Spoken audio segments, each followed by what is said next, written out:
Salut, on se retrouve aujourd'hui pour une vidéo DIY. Donc on va apprendre à fabriquer un masque en tissu pour cette période de confinement et de coronavirus. Alors ça ressemble à ça d'un point de vue efficacité. J'ai pris le tutoriel du CHU de Grenoble, ils en ont transmis un il n'y a pas longtemps en incitant leur personnel à en fabriquer. Euh, et éventuellement aussi à demander aux particuliers qui savaient coudre de pouvoir leur en faire et de leur envoyer. Alors j'ai pas trouvé l'adresse où leur envoyer, mais en tout cas il y a peut-être des hôpitaux qui en demandent. Donc sur YouTube, vous trouvez tout un tas de tutos pour ça. J'ai tapé, on ne trouve jamais le même. Il y a des masques qui sont à usage unique que vous devez jeter à la fin de la journée ou au bout de 3 heures. Ça, en général, c'est ça.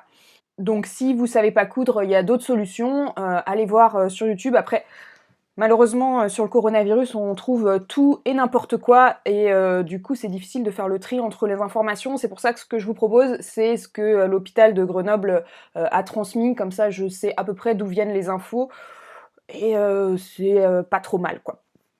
Alors je rappelle que la plupart des masques, notamment ceux du premier niveau, ils ne vous protègent pas vous du coronavirus, par contre ils protègent les autres. En gros, si j'ai bien compris, le coronavirus c'est un truc qui se transmet par les fluides corporels, et donc si on vous postillonne dessus et que vous en avez dans les muqueuses ou que vous en avez sur les mains et qu'après vous vous touchez la bouche, le nez, il paraît que ça passe dans les yeux aussi, alors je sais pas si c'est vrai, et ben vous pouvez l'avoir. Et du coup, le fait de mettre un masque comme ça contient en gros vos postillons et ça évite de le transmettre aux autres. Après, par contre, si quelqu'un vous postillonne dessus et que du coup il y a de la salive qui rentre là, ça peut rentrer euh, et ça peut passer. Alors ça protège quand même en partie, mais ça protège pas du tout à 100%, donc ça n'empêche pas d'effectuer tous les gestes barrières qu'on vous répète depuis longtemps, c'est-à-dire se mettre à 1 mètre des personnes, tousser dans son coude, se laver les mains, etc. C'est juste quelque chose de supplémentaire. Et surtout, comme on n'a pas tous été dépistés, on ne sait pas si on est porteur sain du virus, donc potentiellement on protège les autres personnes de la contamination. En tout cas, on met une barrière supplémentaire entre nous et eux, quoi. Mais on est bien d'accord que porter un masque, ça ne résout pas tous les problèmes et qu'il faut quand même respecter le confinement, rester chez soi, ne sortir que pour les besoins vitaux ou les cas exceptionnels, etc. Alors moi, l'autre utilité que je vois au masque, quand je l'ai porté aujourd'hui, quand je suis allée faire des courses, ce qui est pas mal, c'est que en fait, en dehors du fait que ça protège un peu, enfin en tout cas ça protège les autres, comme on a quelque chose sur le visage, on pense à ne pas se toucher le visage. Et comme c'est des choses qu'il ne faut pas faire, moi j'ai tendance à me gratter tout le temps, à chercher mes boutons, etc. Surtout là, je pense que mon visage s'est mis en mode confinement et j'ai des petits boutons qui apparaissent que je n'ai pas d'habitude. Il s'est dit, c'est bon, on reste chez soi, on peut avoir plein de boutons, je ne sais pas. En tout cas, du coup, j'ai tendance toujours à me tripoter le visage. Au moins, quand on a ça, on pense à ne pas mettre ses mains sur le visage. C'est comme les gants. Enfin, c'est pas 100% efficace, mais en tout cas, quand t'as des gants, tu penses à pas te mettre les mains sur la figure et donc psychologiquement, ça aide.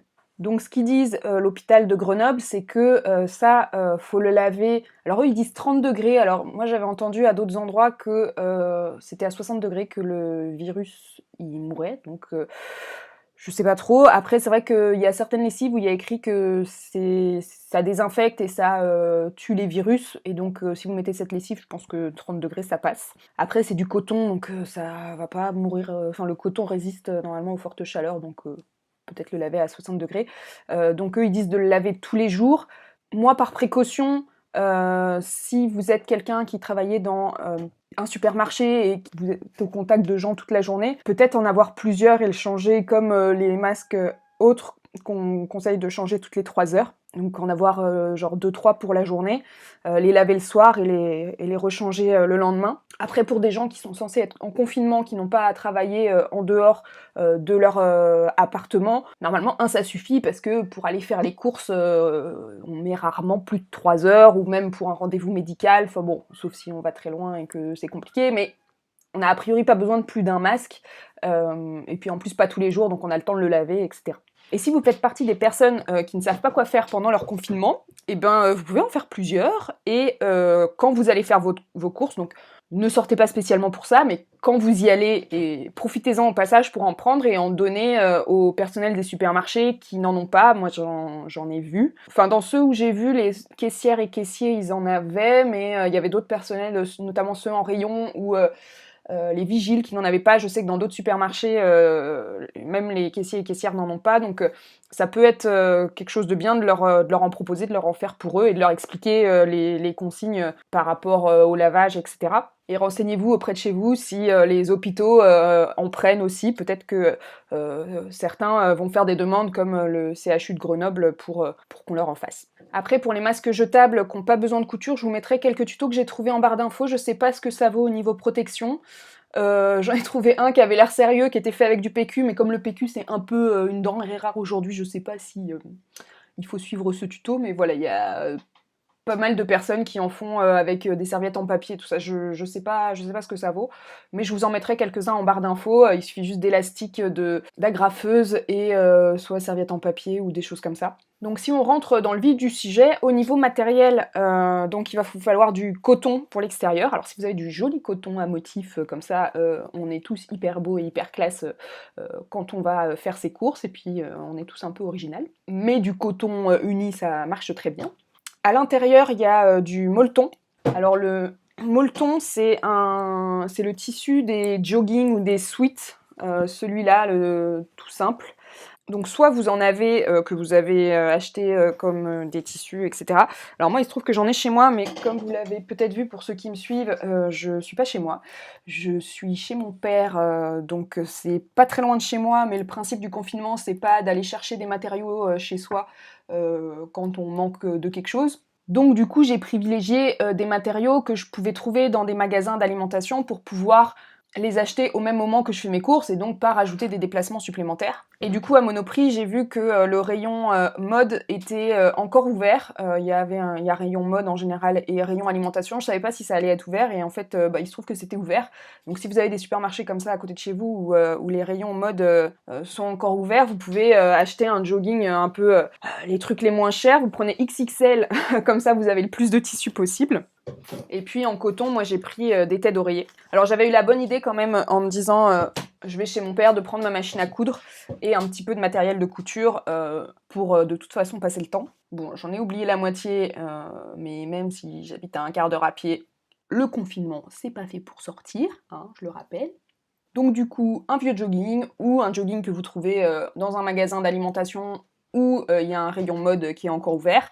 Donc bien sûr, vous avez besoin de ciseaux de couture, d'aiguilles, de fils, d'épingles, de préférence une machine à coudre, ça va quand même plus vite. Et c'est vrai que si vous avez jamais fait de couture, vous allez un peu galérer, mais c'est pas quelque chose d'hyper difficile, vous pouvez le faire aussi. Je vous mettrai en barre d'infos un tuto sur le point droit. Donc à chaque fois où moi je dis on fait un point droit à la machine à coudre, vous faites un point droit à la main. Il va vous falloir aussi soit de la ficelle, soit un élastique. Alors moi j'ai pris le cordon qui entourait la tête d'oreiller. Vous pouvez aussi prendre le cordon du jogging, voilà, réutiliser. Je pense que l'élastique c'est un peu mieux, mais en même temps vous pouvez pas le serrer comme vous voulez, donc je sais pas, ou vous prenez du ruban ou ce que vous avez. Et il faut télécharger le patron que je vous mettrai en barre d'infos. Donc vous l'imprimez, vous vérifiez bien que là où ils ont mis la petite barre 5 cm, ça fait bien 5 cm pour que vous êtes sûr que le patron soit aux bonnes dimensions. Et je vous laisse avec le tuto. Donc vous allez commencer par découper le patron. Donc comme vous pouvez voir, vous avez différentes tailles, hommes, femmes. Alors moi celui que j'ai fait c'est un homme et je trouve que ça va très bien. Alors je pense qu'il n'y a pas une énorme différence. Après moi j'ai une grosse tête donc peut-être que c'est pour ça. Donc vous vérifiez bien que la barre qui est en bas ça fait 5 cm pour vérifier que votre patron est à la bonne taille. Donc vous allez commencer par découper votre tissu. Donc vous placez le patron donc sur 2 couches de tissu. Donc là moi j'ai mis ça dans une jambe, donc du coup c'est facile, les 2 couches sont déjà superposées. Et alors ce qu'ils disent dessus c'est qu'il faut laisser les 1 cm de couture tout autour. Donc voilà, je vais d'abord tracer le patron sur le tissu et ensuite je rajoute les 1 cm avec une règle tout autour du tissu. Ensuite on découpe et on fait la même chose avec le coton. Donc pareil, on en a 2 à découper l'un sur l'autre. Vous pouvez prendre un morceau découpé d'avant et le recopier exactement, et puis vous découpez. Et puis il va vous falloir encore couper dans le coton, mais cette fois-ci il faut rajouter de quoi faire un ourlet sur le côté pour faire passer le fil, enfin le ruban. Donc eux ils disent d'ajouter 2 cm et demi, moi j'ai trouvé que c'était un peu court, du coup moi je vous conseillerais d'ajouter plus 3 cm, mais en partant du 1 cm déjà en plus. Donc en tout, par rapport au patron, 4 cm. Mais après, si vous faites un peu trop, c'est pas très grave, c'est plus de faire trop court qui est un peu gênant. Ensuite, vous allez placer donc les deux morceaux qui sont courts, donc qui seront les deux morceaux vers l'intérieur, en fait, la doublure interne et le molleton qui sera à l'intérieur.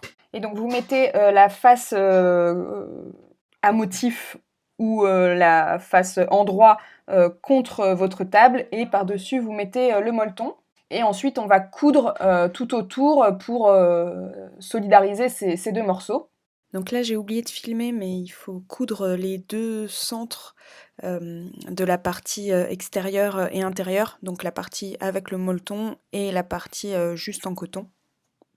Ensuite on va mettre les deux faces de motif l'une contre l'autre, donc endroit contre endroit, comme vous pouvez voir sur l'image, et on va coudre en haut et en bas. Ensuite, on retourne le masque, on s'aide éventuellement d'un stylo.